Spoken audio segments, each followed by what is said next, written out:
आप बहुत करीब थे, रिश्ता अच्छा चल रहा था, प्रोजेक्ट तकरीबन मुकम्मल हो चुका था और वो मकसद जो सालों से सिर्फ एक ख्वाब लगता था पहली बार हकीकी महसूस हो रहा था। और फिर खामोशी से, बगैर कुछ सोचे समझे, आपने कुछ ऐसा किया जिसने सब कुछ बर्बाद कर दिया। शायद आपने किसी छोटी सी बात पर लड़ाई शुरू कर दी, शायद आपने आना बंद कर दिया, या शायद बस आप अंदर से ठंडे पड़ गए और अब आप इस जाने पहचाने एहसास के साथ बैठे हैं, राहत और शर्म का एक अजीब मिलाप, और सोच रहे हैं कि मैं हमेशा ऐसा क्यों करता हूँ, हमेशा, हर बार, ठीक उस वक्त जब सब कुछ अच्छा होने वाला होता है। आगे बढ़ने से पहले एक बात सोचें, क्या हो अगर ये कमजोरी नहीं है? क्या हो अगर आपका दिमाग वही कर रहा है जो उसे सिखाया गया है? ये आहिस्ता आहिस्ता शुरू होता है, सब कुछ ठीक चल रहा होता है, वाकई ठीक, और आपको सुकून महसूस होने के बजाय अंदर से एक धीमी सी बेचैनी आने लगती है, एक तनाव जिसका कोई नाम नहीं होता।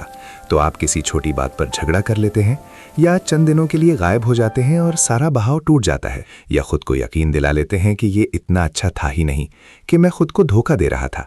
आपके इर्द गिर्द लोग इसे सेल्फ सैबोटाज कहते हैं, और वो गलत नहीं है, लेकिन ये लफ्ज ये नहीं बताता कि ऐसा क्यों होता है, क्योंकि यहाँ वो बात है जो कोई नहीं बताता। ये सैबोटाज बेतरतीब नहीं होता, ये बिल्कुल दुरुस्त वक्त पर आता है, तब नहीं जब सब कुछ बुरा हो, बल्कि तब जब सब कुछ हकीकी होने वाला हो, जब रिश्ता आम दोस्ती से गहरा होने लगे, जब मौका मुमकिन से यकीनी होने लगे, जब आपकी वो शनाख्त जो तकरीबन लेकिन नहीं पर बनी हुई है किसी अनजानी चीज से बदलने वाली हो। बस इसी लम्हे दिमाग इमरजेंसी ब्रेक खींच लेता है, और ये सिलसिला सिर्फ आपके नताइज को नहीं बदलता, ये वो कहानी बदल देता है जो आप अपने बारे में खुद से कहते हैं। वक्त के साथ आप ये मान लेते हैं कि आप ऐसे इंसान हैं जो कुछ भी ठीक से नहीं निभा सकते, कि कामयाबी दूसरे लोगों के लिए है, कि आप में कुछ बुनियादी तौर पर गलत है। ये यकीन खुद एक बोझ बन जाता है, और यही बोझ अगले सैबोटाज को नागुज़ीर बना देता है। आगे बढ़ने से पहले एक बात साफ करनी है, आप टूटे हुए नहीं हैं। जो आप महसूस करते हैं उसका नफ्सियात में एक नाम है, उसे विंडो ऑफ टॉलरेंस कहते हैं, और इससे बाहर कदम रखना,